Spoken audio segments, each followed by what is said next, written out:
Bakit nga ba hanggang ngayon, takot pa rin ang marami kapag narinig na ang linyang Possum 226 sweater? Hindi lang ito basta sikat na pangalan. Ito ay linyang may pinatunayan na. Galing sa bakuran ng alamat na si Nene Abelo, ang 226 ay hindi lang basta numero.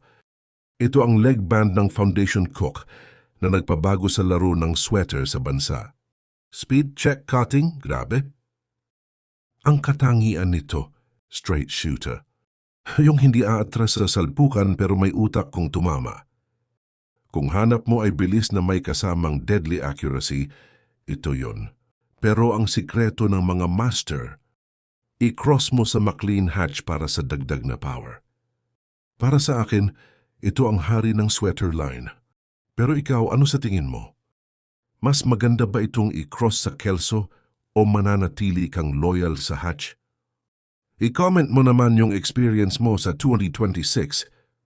Follow mo na rin ako para sa iba pang usapang bloodline.